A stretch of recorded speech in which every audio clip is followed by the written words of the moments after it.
Hello everyone, welcome back to my channel সহেলির রান্নাবান্না। আজ আবার হাজির হয়ে গেছি ছোট্ট একটা রান্নার রেসিপি নিয়ে। খুব সহজ এবং খুব সাধারণ একটা রান্না। আজকের বানাবো পনিরের একটা ছোট্ট রেসিপি। তো তার জন্য আমি প্রথমে কিছুটা পনির নিয়ে নিয়েছি 300 গ্রাম মতো, আর কিছু উপকরণ আমি এখানে নিয়ে নিয়েছি, যেমন কাজু, পোস্ত, চারমগজ, আদা, কাঁচা লঙ্কা বাটা, আর নিয়েছি ক্যাপসিকাম আর টমেটো। এগুলোকে একটু ছোট ছোট করে টুকরো করে কেটে নিয়েছি। তো প্রথমেই আমি পনিরগুলোকে একটু ছোট ছোট সাইজের টুকরো করে কেটে নিচ্ছি। ছোট, বড়, মিডিয়াম, যেমন আপনাদের পছন্দ তেমন সাইজেরই কেটে নেবেন। খুব চটজলদি একটা ছোট্ট রান্না, যেটা খুব অল্প সময়ের মধ্যে আপনারা বানিয়ে ফেলতে পারবেন, আর খেতে তো দুর্দান্ত স্বাদের হয়। তো দেখুন, আমি এখানে পনিরগুলো খুব সুন্দর করে কেটে নিয়েছি। প্রথমে আমি কড়াইয়ে অল্প একটু তেল দিয়েছি, তার মধ্যে একটু লবণ ফেলে দিলাম। তাহলে কি হবে, পনিরগুলো কিন্তু কড়ার গায়ে লেগে যাবে না। অনেক রকমের পনির আছে যেগুলো কড়ার গায়ে বড্ড লেগে যায়। তো আমি লবণটা দিয়ে দিলাম, তার জন্য পনিরগুলো কিন্তু একদমই গায়ে লেগে যাবে না। তো তেলটা বেশ ভালো করে গরম করে নিয়েছি। তো কড়ার চারপাশে একটু বুলিয়ে দিলাম। এবারে পনিরগুলোকে একদম নামমাত্র ভেজে নেব। জাস্ট তেলে দিয়ে একেবারে জাস্ট সঙ্গে সঙ্গে কিন্তু তুলে নেব। একদমই কিন্তু গাটা লাল করব না, বা কিংবা কোনো কড়া করে একদমই ভাজবো না। তো দেখুন, আমি পনিরগুলোকে ভেজে নিয়েছি। এবার এগুলোকে সাথে সাথেই তুলে নিচ্ছি। ওই একই তেলের মধ্যে আমি ক্যাপসিকামটাকেও একটু ভালো করে নাড়াচাড়া করে নেব, যাতে একটু নরম হয়ে যায়। তার জন্য 2 থেকে 3 সেকেন্ড একটু নাড়াচাড়া করে নিচ্ছি। ক্যাপসিকামটা ভাজা হয়ে গেলে ক্যাপসিকামটা তুলে নেব। তারপরে সেই তেলের মধ্যে টমেটোটাকেও দিয়ে দেব। টমেটোগুলোও দিয়ে দিয়েছি। টমেটোগুলোকেও একটু নাড়াচাড়া করে নেব, যাতে গাটা একটু নরম হয়ে যায়। তো এবার সাথে সাথেই এটা তুলে নিচ্ছি। এবার একটা মশলা বেটে নেব, আদা আর কাঁচা লঙ্কা। আদা কাঁচা লঙ্কা বাটা হয়ে গেলে তার সাথেই দিয়ে দেবো কিছুটা কিশমিশ। ওটাকে একটু ভালো করে বেটে নিয়ে সেই একই পাত্রের মধ্যে আমি কিছুটা চারমগজ, একটু কাজু আর একটু পোস্ত। প্রথমে চারমগজ আর কাজুটা বেটে নিয়েছি, তারপর সাথে সাথে পোস্তটা দিয়ে দিয়েছি। খুব ভালো করে বেটে নিয়েছি। কড়াই বেশ অল্প কিছুটা তেল দিয়ে তার মধ্যে দিয়ে দিচ্ছি তেজপাতা, একটু গোটা গরম মশলা ফোড়ন দিচ্ছি। ফোড়নটা 2-3 সেকেন্ড ভেজে নিয়ে তার মধ্যে দিয়ে দিচ্ছি ওই আদা, কাঁচা লঙ্কা আর কিশমিশ বাটাটা।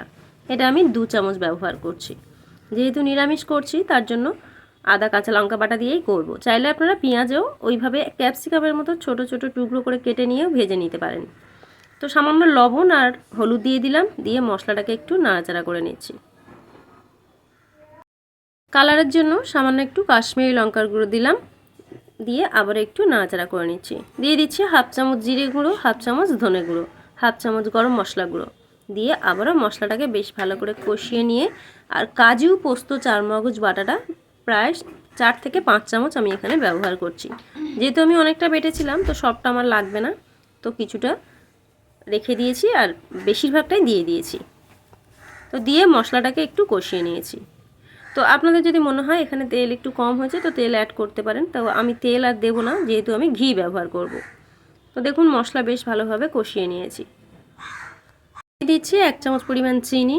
নিরামিষ তরকারি মানে চিনি তো অবশ্যই দিতে হবে, চাইলে আপনারা নাও দিতে পারেন।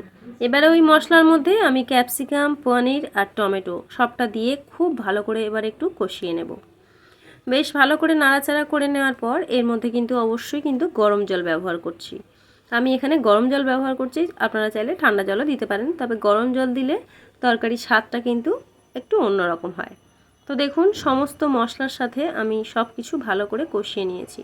এবারে একটু পরিমাণ মতো জল দেব। যেহেতু এটা একটু ঘন হবে, তো খুব বেশি জল আমি এখানে ব্যবহার করব না।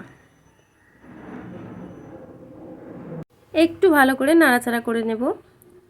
ক্যাপসিকামটা একটু সিদ্ধ হতে সময় লাগবে, তো তার জন্য সেই ফুটানোর জন্য টাইমটুকু একটু দিতে হবে।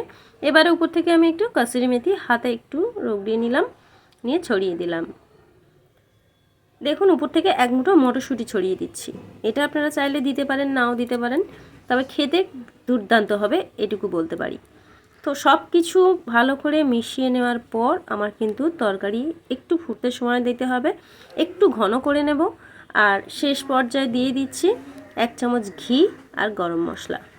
আমার তরকারি কিন্তু একদম রেডি হয়ে গেছে। এখানে আমি 1 চামচ ঘি দিয়ে দিলাম। এবার উপর থেকে একটু গরম মশলা ছড়িয়ে দিচ্ছি। ব্যাস, ভাত, রুটি, লুচি, পরোটা, ফ্রাইড রাইস যে কোনো কিছুর সঙ্গে একবার করে খেয়ে দেখুন। সত্যি বলছি, দুর্দান্ত লাগে খেতে। তো এইভাবে একবার বানিয়ে দেখার অনুরোধ রইল। তো তরকারি কিন্তু আমার প্রায় অনেকটাই ঘন হয়ে গেছে, আর এর বেশি শুকনো করব না, কারণ এমনিই বসে যাবে। তো দেখুন এবার এটাকে আমি একটু ঢেলে নেব। তো দেখুন আমার তরকারি কিন্তু একদম রেডি হয়ে গেছে। খেতে কিন্তু দুর্দান্ত হয়েছে। এইভাবে একবার বানিয়ে দেখুন, সত্যি বলছি দুর্দান্ত লাগবে। তো কেমন লাগলো আজকের এই ছোট্ট রেসিপি কমেন্টস করে জানাতে কিন্তু ভুলবেন না।